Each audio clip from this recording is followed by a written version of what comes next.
The bubbly drops of dew balancing on the leaves of the crippled bush added to the chill that she already felt.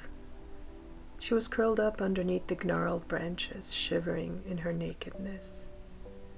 She inhaled the sweet aroma surrounding her, trying to center her peaked senses onto the earthy musk of the lone oak amidst the pines. She knew she was near the enormous bark with the hollowed-out notch that held an olive-colored duffel bag with all her clothes in its secret groove. Right now, her body felt sore and frozen, and her mind warily fought a balance of ambition and nothingness.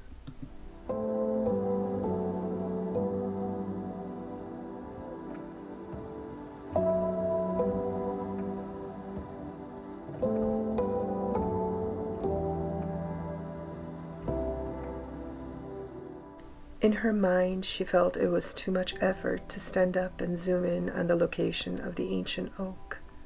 She felt spent emotionally and physically. It took all her effort to return to the body that now trembled on the ground, inside the vast woods surrounding the majestic mountains.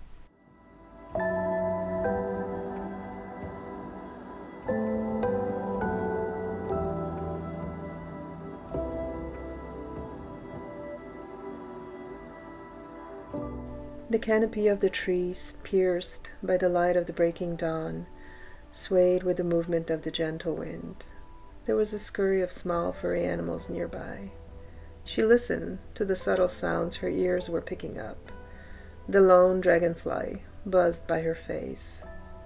The branches above her creaked with the sudden gusts of the breathing mountains.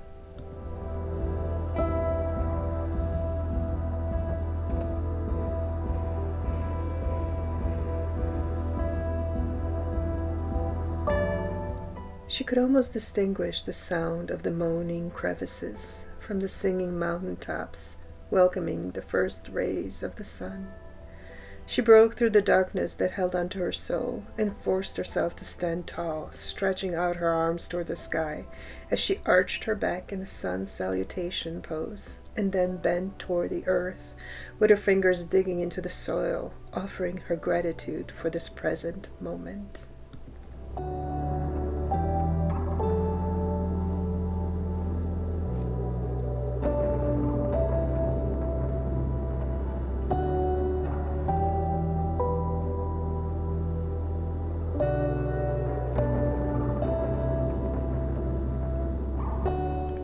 Enough of this self-pitying, she said to herself as she neared the grouping of the leaning pines surrounding the oak tree that held onto her possessions. Removing the duffel bag out of the niche, she closed her eyes for a moment to try to preserve the memories of the past few hours. With everything that happened, she had to do what she did. It was the only consolation she had to reconnect with herself.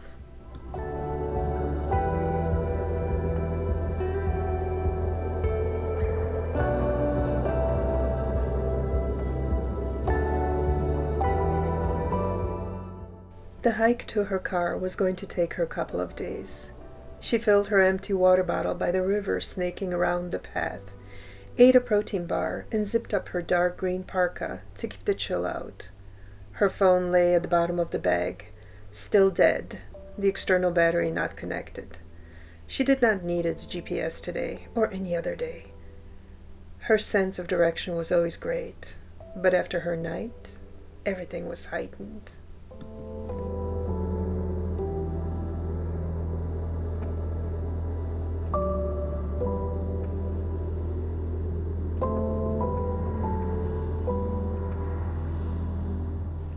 Gypsy is off course again, she fondly remembers saying the words when the GPS on her car missed the destination by a mile.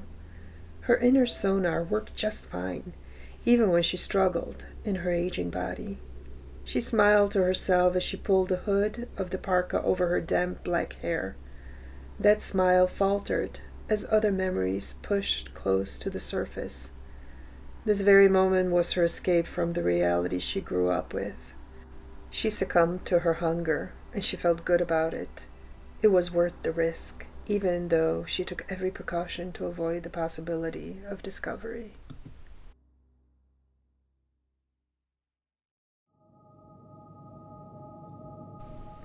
You can never let yourself be who you are.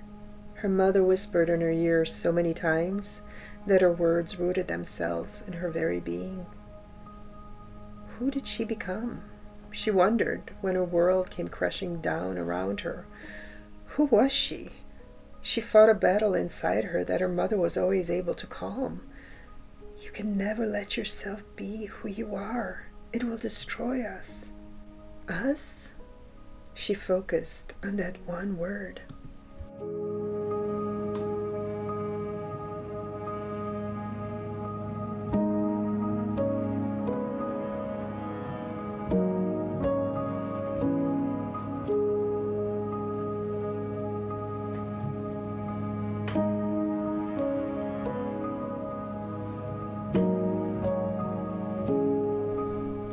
She carried a heavy burden created by that one word. Us. It wasn't just her. She was something dangerous and destructive that even her mother felt the need to continuously remind her of. We are both the same, her mother whispered in her ear as she released her last breath. That statement shattered the cage and the heavy guilt she carried obediently for most of her life. She ran that day like she never did in her life. Her body did not give out. Her breath was steady. People she passed saw a young girl running, and then there were no more people. The structures disappeared. The road phased out into gravel, then soil, and then some grass. She stopped a few times, not because she felt tired, but rather she couldn't believe that she was able to run so much. She found herself alone and in the dark, and then it happened. She became who she was. She was fully aware of the transition and the ability to stop it, but she didn't stop it.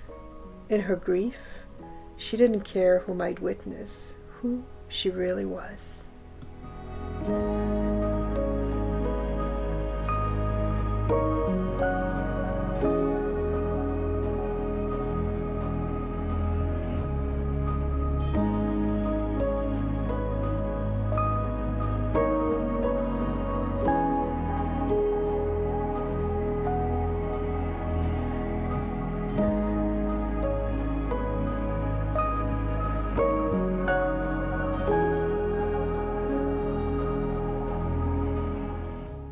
Enough, she yelled.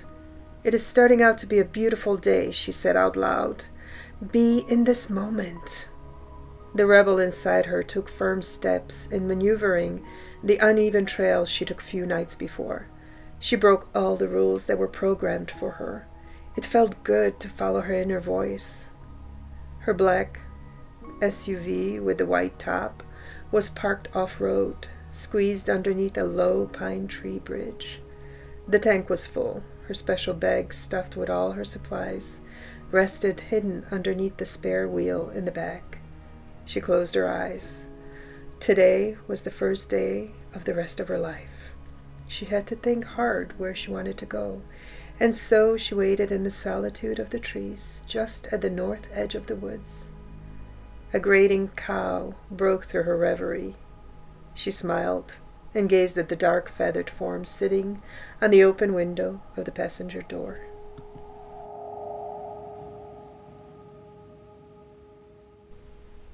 What took you so long, Saba?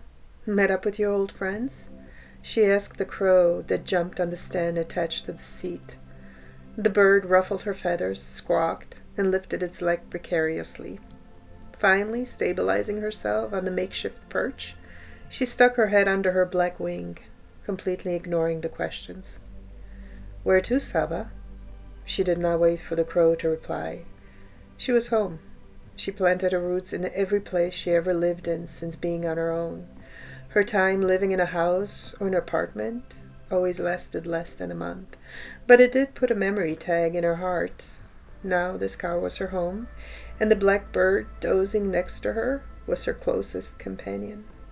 She checked her car's gauges, calculated how many hours before she would have to fill up her gas tank, and reversed her black mule with the white top onto a more firmer ground.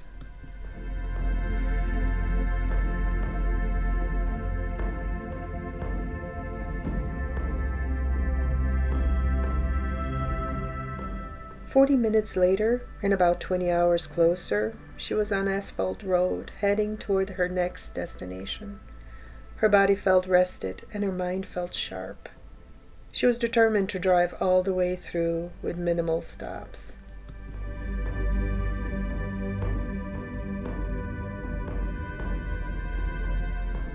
The crow tucked her head deeper under her wing and easily balanced her body on the one leg, now that the car's wheels rode on the smooth pavement.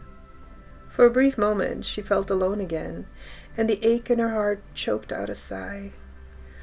"Today is a beautiful day. Today is a beautiful day. It is a beautiful day," she whispered, and the words filled her with the freedom and strength of her flight.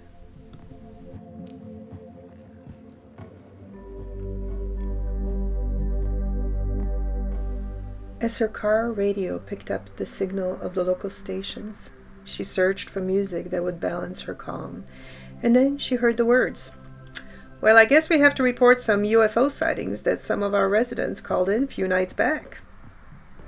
"Is that what we call it now, Jack? Are dragons UFOs?" "Well, Janet, do you believe in dragons? I think I'll stick with the unidentified flying object, even if it did resemble a flying dragon. Who knows? Maybe our alien visitors have a sense of humor." The official reports state that the colors, and there were few, not just one, witness a dark mess in the moonlit sky resembling a dragon with flapping wings. You realize, Janet, that Bigfoot no longer brings in the tourism to our area as it did years ago? So why not a dragon? So you think it's a hoax, Jack? No comment. There was a dragon sighting in the night sky a few days ago. I will leave it at that, Janet. And now for our weather report.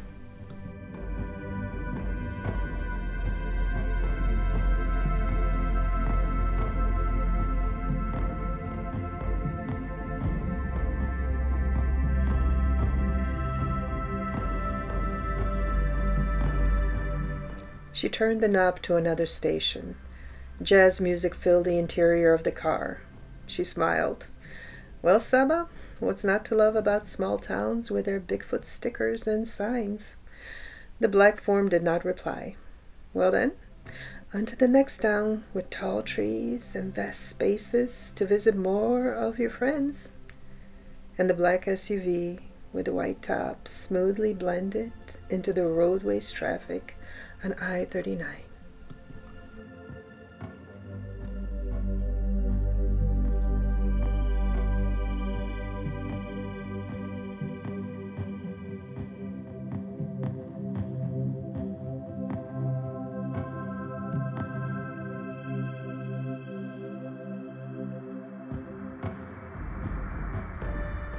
I hope you enjoy this original story from Twisted Fairy Art.